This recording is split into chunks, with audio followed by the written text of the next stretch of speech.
Vou deixar o Adriano agora, que vai entrar uma pessoa aqui maravilhosa e ela vai falar de um assunto muito importante. Já já eu volto. Extremamente.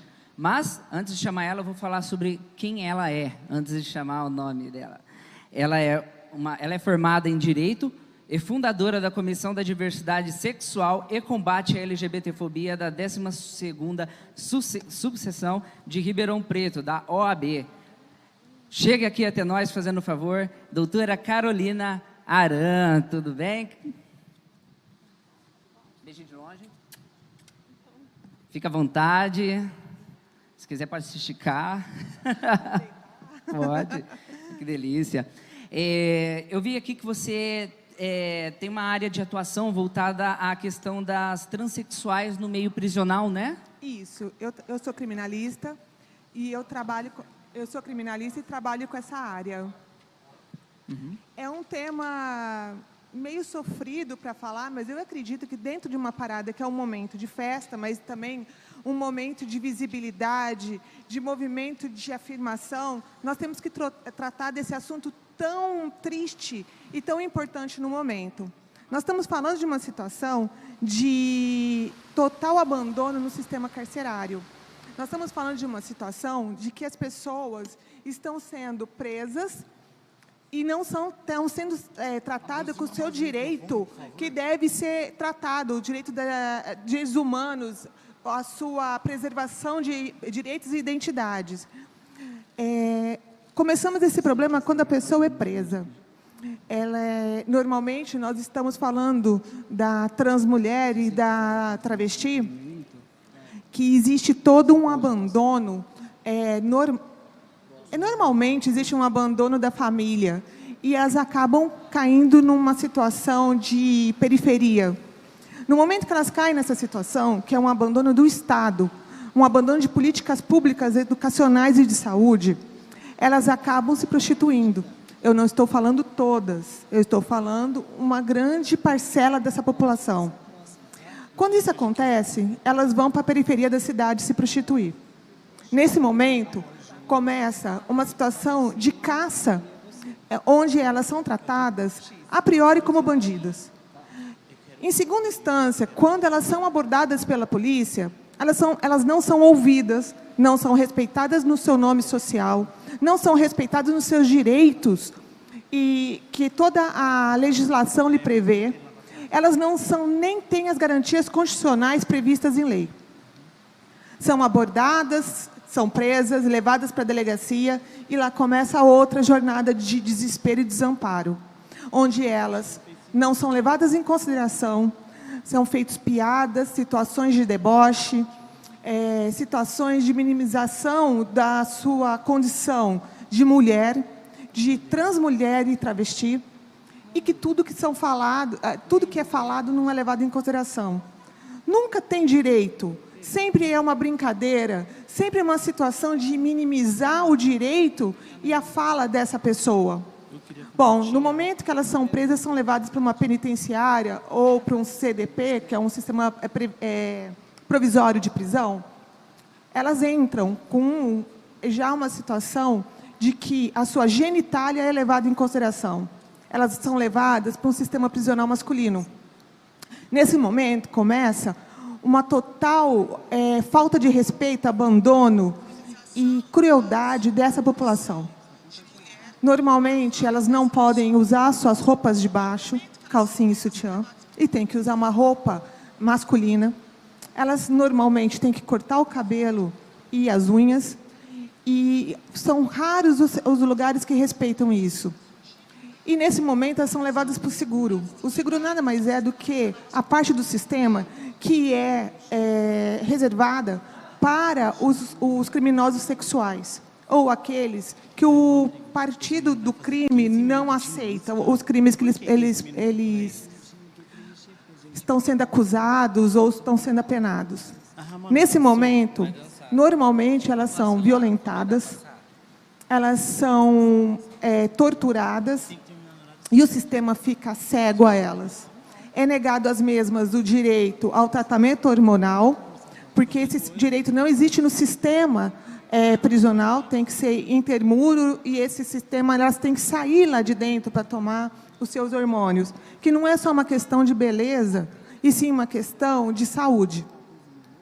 Temos o abandono da família, temos o abandono da sociedade, e quando existe qualquer tipo de problema, elas só podem socorrer aos seus advogados. Semana passada eu tive um problema muito sério com 3 meninas que foram presas aqui em Ribeirão Preto. E uma falando comigo, né, porque nós estamos passando por uma pandemia, advogado não entra no sistema prisional, não entra dentro da penitenciária. Temos que marcar hora para conversar por vídeo. E essa menina veio e pediu socorro. Essa foi a palavra dela, socorro, vão me matar aqui dentro. Na hora que eu entro em contato com o diretor dessa penitenciária, desse centro prisional, primeiro ele não me responde, eu preciso de um conselho para chegar até ele. Quando eu consigo chegar até ele, isso é uma piada, isso é uma brincadeira, é rusga entre elas, é um mal-entendido. Só que essa menina me pediu que ela queria proteção, ela ia ser morta. E até conseguir transferi-la para outro sistema, outra penitenciária, foi uma verdadeira novela, porque as pessoas acham que isso é uma brincadeira. Eu venho hoje falar um tema muito chato, muito dolorido, mas que nós, do movimento LGBT, temos que tratar. Nós temos que pensar que a média de vida de uma mulher trans ou travesti é de 35 anos, sendo que uma média de vida do brasileiro é 80. Nós temos que falar de políticas públicas, políticas de saúde, políticas de educação, políticas de inserção de trabalho. Nós temos que falar que nós temos que não só falar e gritar que essa população merece respeito, essa população tem direitos, e que nós, do movimento, temos que fazer todo o possível e o impossível para amparar essas meninas, essas mulheres que estão no sistema carcerário. Hoje, é uma luta que eu começo de proteção a essas meninas. E peço que todo o movimento venha com a gente. Nós estamos falando hoje de uma parada LGBT de Sertãozinho. E eu gostaria de saber, cadê a parada de Ribeirão Preto? Cadê o movimento de Ribeirão Preto? As ONGs acabaram em Ribeirão Preto quando a Agatha Lima morreu? É isso que nós estamos falando? Hoje nós temos que ter advogados lutando sozinhos por um movimento, por um direito, porque a sociedade civil não está mais trabalhando com isso.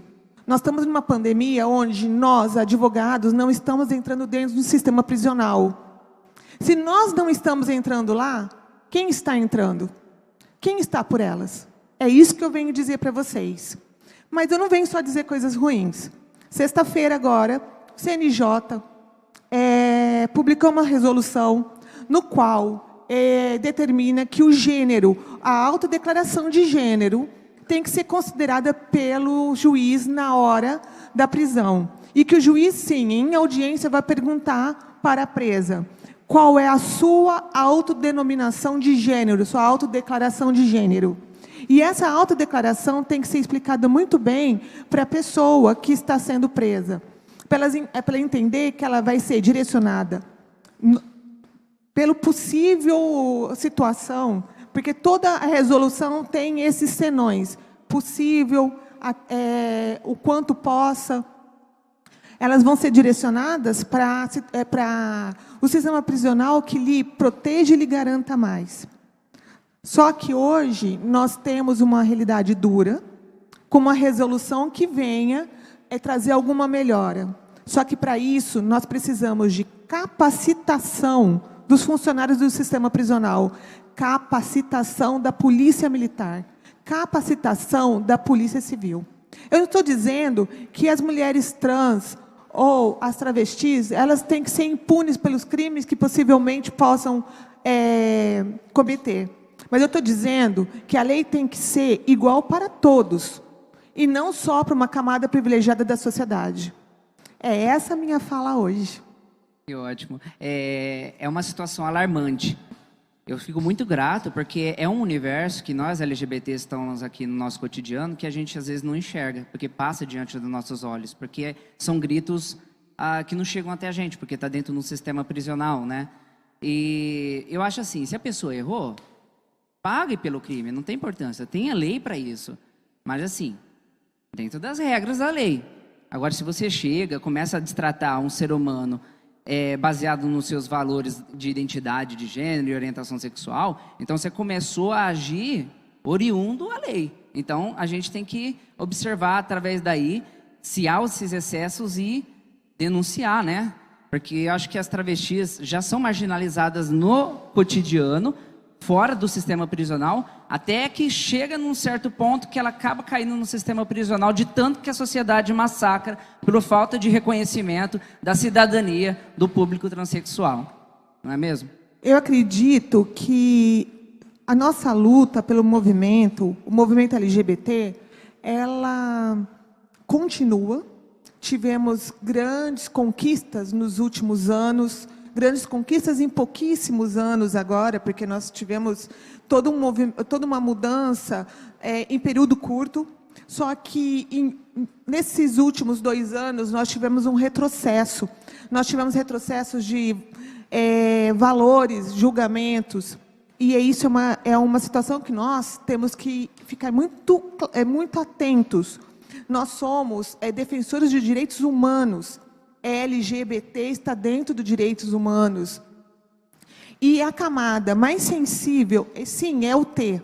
O T é a camada mais sensível. No momento que ela recebe todo um preconceito de transfobia, um preconceito de machismo, porque ela recebe essa carga também. E nós, como movimento, temos que observar e cuidar dessa camada também. E bem como esse silêncio que vem do sistema prisional. Porque quem pode entrar lá dentro hoje? Eu sou advogada, habilitada, e eu não consigo entrar. E o que está acontecendo lá dentro? Quem está observando todos os cuidados de direitos humanos? Quem está cuidando dessa camada, como de todos os presos lá dentro? Doutora Caroline, deixa eu fazer uma pergunta. Eu vejo dentro do sistema prisional, às vezes, pessoas de denominações religiosas que vão lá, né, e traz uma palavra de esperança para aquelas pessoas que estão encarceradas, que têm sua restrição, né, na sua liberdade. Existe possibilidade de outras denominações, ONGs, outras entidades não cristãs também pode estar ingressando no sistema prisional para estar também deixando sua palavra de conforto e entendendo a realidade do pessoal lá dentro? Essa é uma situação muito grave, que também é alarmante. Nós estamos num Estado laico. No Estado laico não existe religião predominante. Nós todos temos o direito de professar a nossa fé. E sim, existe uma dificuldade de outras religiões entrarem lá dentro. Nós temos quase um controle de um segmento da religião cristã. Isso é muito sério. Temos que ter políticas de acesso de ONGs entrando, ONGs vendo quais são as necessidades. E sim, prover essas necessidades também, porque nós estamos falando de uma população da sociedade, nós estamos falando de um perfil de pessoas que, em sua maioria, foram abandonadas pela sua família. Então, quem leva roupas, alimentos, remédios para essa população? Então, deveriam ser a gente, né? E eu acho que esse é um momento para a gente refletir e ver o que nós estamos fazendo para essa camada que está no sistema prisional. Certo. E olhando um pouco mais acima, dentro do sistema judiciário, não sei, eu como cidadão, às vezes observo que existe uma certa... uma forma meio que preconceituosa do judiciário observar os LGBTs no geral, né? Eu observo que, às vezes, os julgamentos, inclusive, que o STF aprovou há pouco tempo, né, a equiparação da lesbo, transfobia em crime pareado com crime de racismo, e a gente vê a maioria dos julgamentos terminando na parte mais branda do racismo, que é a injúria. Há uma falta de interpretação, ou uma interpretação equivocada, ou alguma coisa de errado dentro da questão do judiciário, nas interpretações, sei lá, na jurisprudência, para eles que entendam que um crime de homofobia, de lesbofobia, de transfobia é sim um crime hediondo, porque vai contra a natureza humana? O grande problema que nós temos aqui é uma questão cultural de minimizar toda a situação da população LGBT. Nós estamos falando, equiparou ao crime de racismo, mas, ao mesmo tempo, nós não estamos tendo a aplicação adequada dessa lei. Nós não estamos tendo respeito a essa lei. Nós não estamos tendo o estudo devido a essa lei. E acabamos caindo numa situação mínima, numa situação de apenas um dissabor. E sabemos muito bem que a agressão moral, psicológica, não precisa nem ser física, ela é muito grave. Caímos em outra situação. Hoje nós temos a Lei Maria da Penha sendo aplicada às travestis e às transmulheres, às lésbicas, todas a identidade do gênero feminino. E aí a gente pensa o seguinte: na hora que você cai dentro de uma delegacia e a violência foi cometida contra uma travesti, uma transmulher, eu já ouvi de pessoas falando assim: mas você é forte, por que você não revidou? Não é assim que a lei determina, não é assim que a situação deve ser tratada. Caímos de novo no que começamos. Precisa ter toda uma forma de educação, de preparo das pessoas que lidam com esse tipo de lei, com essa situação. Nós estamos falando que elas precisam ser preparadas para lidar com essa forma de crime.